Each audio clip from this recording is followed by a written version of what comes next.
शेवटी माझ्या भगवान गोपाल कृष्णांनी नामदेव महाराजांना मध्यस्थी करायला लागली.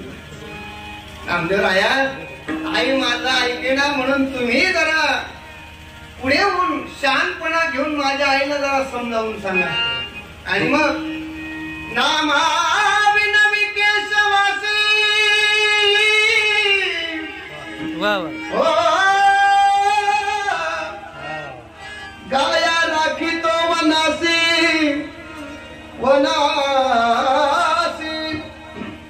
जावणी सांगा यशोदेसी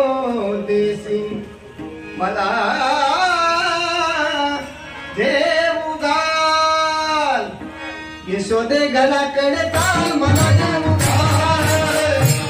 यशोदे घराकडे चाल मला देव घाल. यशोदे घराकडे चाल मला देव घाल. यशोदे घराकडे चाल मला देव घाल. यशोदे घराकडे चाल मला देव घाल. यशोदे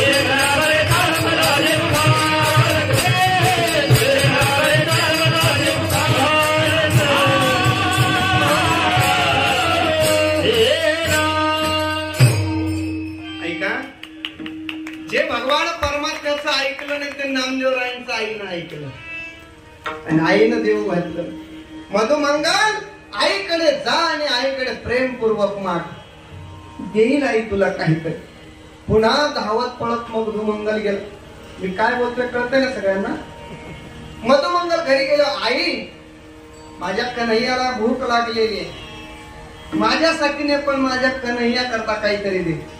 आणि मग आईनं सांगितलं एक काम कर बाळा, आपल्या घरात काही नाही पण जा आतमध्ये खोलीमध्ये उतरंड्या लावलेल्या आहेत, त्या उतरंड्यामध्ये एक घागर ताकाची आहे आणि त्या ताकाच्या घागरीतून तू ताक घेऊन जा.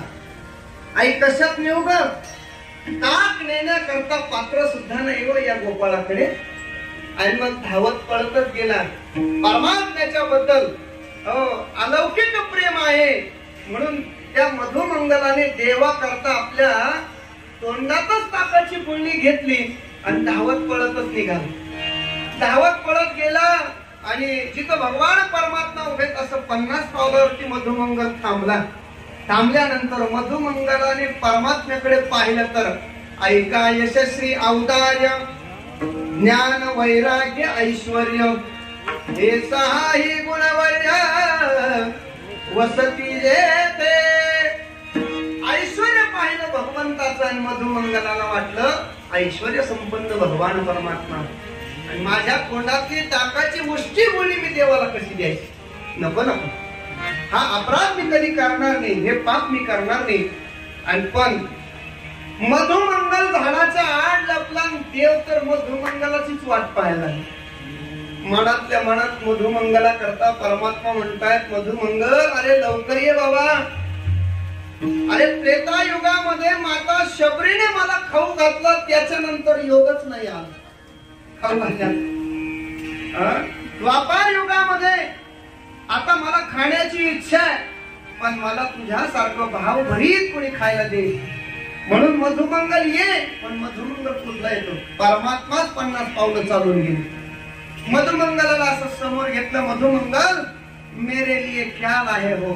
त्यावेळेला मधुमंगलाच्या तोंडात ताकाची गुळणी असल्यामुळे मधुमंगल फक्त असा फुलवू लागलेला आहे. मी तुझ्या करता ताकाची गुळणी आणलेली पण तुला देणार नाही देवा, कारण तू जर पाहिलं तर ऐश्वर्य संपन्न आहे आणि ताकाची गुळणी पाहिली तर असा पदार्थ आहे म्हणून तुला नाही द्यायचं. भगवंत म्हणतात अरे त्याचा तर भुकेला आहे मी, घोर प्रेमाचा भुकेला, त्याचा दुष्काळ मला पडलाय. मधुमंगल तुझ्या ताकाच्या गुळणी तोंडामध्ये असलेली ती मला पाहिजे. मधुमंगल नाही म्हणतो, देव म्हणतो दे. मधुमंगल नाही म्हणतो. शेवटी या सगळ्या गोष्टीत भगवंताने मधुमंगलाच्या तोंडावर असे हात मारले. मधुमंगलाचं तोंड उघडलं आणि ताकाची गुळणी देवाच्या तोंडाकडे, त्या ताकाच्या गुळणीने धाव घेतली. भगवंताने कुठलाही विचार न करता आ करून ताकाची गुळणी आपल्या तोंडामध्ये घेतली. पण ऐका ना, त्रैलोक्याचं सुख प्राप्त झालं त्या ताकाच्या गुळणी देवाला. भगवान परमात्मा विचार करू लागले, अरे आपण ताकाची गुळणी घेतली खरी, पण याच्यासारखी चव दुसरी कुठल्या कशात पदार्थामध्ये नाही. म्हणून मधुमंगलाच्या तोंडाच्या दोन्ही ओठांच्या बाजूला अशी ओघळ आलेली आहे. भगवंताने ताकाची गुळणी पोटात घेतली आणि नंतर भगवान परमात्मा वात्सल्य प्रेमाने मधुमंगलाला चाटायला लागले. महाराज, काय प्रेम, विलक्षण प्रेम.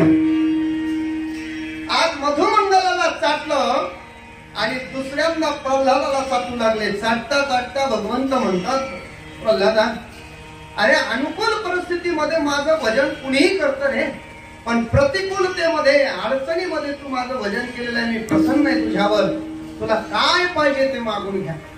त्यावेळेला प्रल्हाद म्हणतो, देवा, मी काय कच्च्या गुरुचा चेला नाही होते. तुम्ही म्हणाल माग आणि मी लगेच लिस्टचे लिस्ट सुरू करणार. मी काय सामान्य मनुष्य आहे का? 11 रुपयाची सत्यनारायणाची पूजा आणायची, काय कमाल आहे आपली? काय कमाल आहे?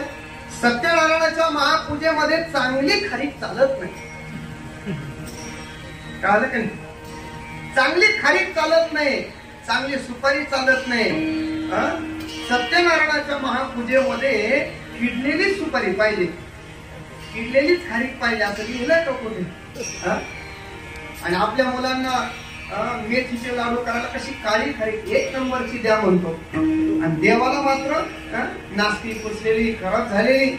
मला सांगा, त्या सत्यनारायणाच्या महापूजेमध्ये जर काळी 1 नंबरची खारीक जर घेतली तर देवाला जुलाब होणार आहे का ती खाल्ल्याने? मग ध्यान काय होतं, काय बिघडतं बघू ना. पण नाही महाराज, आमचा स्वभाव आहे, आमचा स्वभाव आहे, नारळ फोडलं चांगलं निघालं तर घरी घेऊन जातो, आणि तेच नारळ जर खराब निघालं तर पावलं म्हणतो, देवाला अर्पण करतो. एवढे लबाड होतो आपण.